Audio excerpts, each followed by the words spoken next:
যে মামলার মধ্যে কোনো কিছুই ছিল না, সেই মামলায় হাইকোর্ট বিভাগ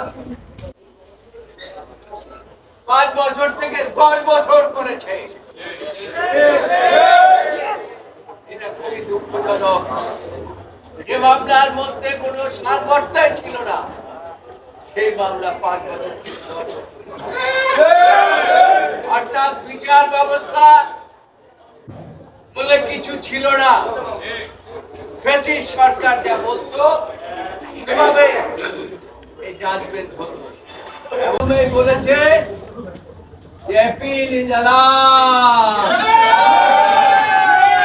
সাথে সাথে আরো বলেছেন নিম্ন আদালতের যে রায় দেওয়া হয়েছে, হাইকোর্ট যে রায় দেওয়া হয়েছে, সেগুলোকে বাতিল করে দেওয়া হলো। এবং আরো বলেছেন এই মামলায় যারা আপিল করতে পারেন নাই, জনাব তারেক রহমান সহ সকলকেই তিনি খালাস দিয়েছেন। বিদ্বেষমূলক এবং প্রতিহিংসামূলক এবং কার বিরুদ্ধে প্রতিহিংসা? পুরো জিয়া পরিবারের উপরে প্রতিহিংসা, সারা বাংলাদেশের বিরুদ্ধে প্রতিহিংসা। এবং এই মামলা নিয়ে আপনাদের 17 বছর পর্যন্ত আপনাদের অনেক কষ্ট আপনারা করেছেন। এর প্রতি আপনারা আদালত যে নিম্ন আদালত এবং হাইকোর্ট যে অভিযোগের উপর রিলাই করে খালেদা জিয়াকে সাজা দিয়েছেন, আজকে আপনারা এই অভিযোগের এগেইনস্টে কি সাবমিট করেছেন আর আপিল বিভাগ আজকে কি বলেছেন সেটা একটু বলুন। মহামান্য সুপ্রিম কোর্টের অ্যাপিলেট ডিভিশনের কোর্ট থেকে দেশনেত্রী বেগম খালেদা জিয়া সহ জনাব তারেক রহমান সাহেব এবং অপর সকল আসামি ন্যায় বিচার পেয়েছেন আলহামদুলিল্লাহ। সেই প্রথম থেকে যে কথাটা বলে আসছি, এই মামলাটা ছিল শেখ হাসিনা ওয়াজেদের ব্যক্তিগত জিঘাংসা এবং প্রতিহিংসা এবং রাজনৈতিকভাবে বেগম খালেদা জিয়া এবং তার পরিবারকে খাটো করার জন্য, নিশ্চিহ্ন করার জন্য রাজনৈতিক চিন্তা চেতনায় এই মামলাটা দায়ের করা হয়েছিল। তিনি যখন সংসদে দাঁড়িয়ে নির্জলা মিথ্যা কথা বলতেন, তার বাসায় বেগম খালেদা জিয়া এতিমের টাকা মাইরে খেয়েছেন। আজকে আদালতের মাধ্যমে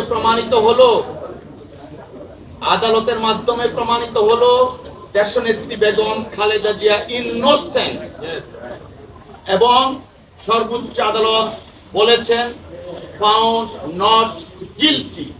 এবং এই মামলায় যে সামাজিকভাবে দেশনেত্রী বেগম খালেদা জিয়া সহ অপর আসামিদেরকে লেবেল করা হয়েছিল, সেই ব্যাপারে আদালত অ্যাড্রেস করেছেন। পূর্ণাঙ্গ জাজমেন্ট পেলে আমরা বুঝবো। ম্যালিশিয়াস প্রসিকিউশনের কথাটা আনা হয়েছে, আলটেরিয়ার মোটিভের কথা আনা হয়েছে। অর্থাৎ আজকের জাজমেন্টে প্রমাণিত হয়েছে শেখ হাসিনা ওয়াজেদ তার ব্যক্তিগত রাজনৈতিক উচ্চাভিলাষ এবং ফ্যাসিজমকে প্রলং করার জন্য দেশনেত্রী বেগম খালেদা জিয়া, জনাব তারেক রহমান সাহেব সহ অপর আসামিদেরকে এইখানে অন্তর্ভুক্ত করেছিলেন। এবং পরবর্তীতে মহামান্য হাইকোর্টের একটি বিভাগ, দুঃখ লাগে, অ্যাপিলেট ডিভিশন থেকে বলে দিল 4 মাসের মধ্যে আপিল নিষ্পত্তি করতে হবে। সবকিছু ছিল পলিটিক্যাল স্কিম। 5 বছরের সাজা 10 বছর করেছিল। তারা সকলে আজকে মহামান্য আদালতের এই রায়ের মাধ্যমে প্রমাণিত হয়েছে আনফরচুনেটলি বেগম খালেদা জিয়ার উপর, জনাব তারেক রহমান সাহেবের উপর অবিচার হয়েছিল। আজকের এই মহামান্য আদালতের রায়ে এটাও বলেছেন আপিল অ্যালাউ করা হলো। সমস্ত judgment, both the judgment of the high court division, যে দুইটা জাজমেন্ট হয়েছিল 5 বছর এবং 10 বছর, সেটা বাতিল। ট্রায়াল কোর্টের যে জাজমেন্ট সেটাও বাতিল।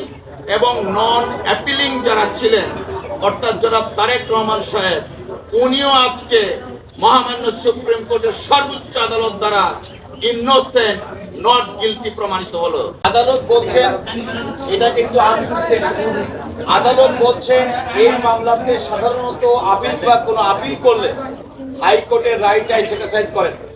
এই মামলাটা প্রথম থেকে এত বেশি বিদ্বেষপূর্ণ এবং প্রতিহিংসা পরায়ণ ছিল, এই কারণে আদালত নিম্ন আদালতের রায় এবং উচ্চ আদালতের রায় দুটাই বাতিল ঘোষণা করেছেন।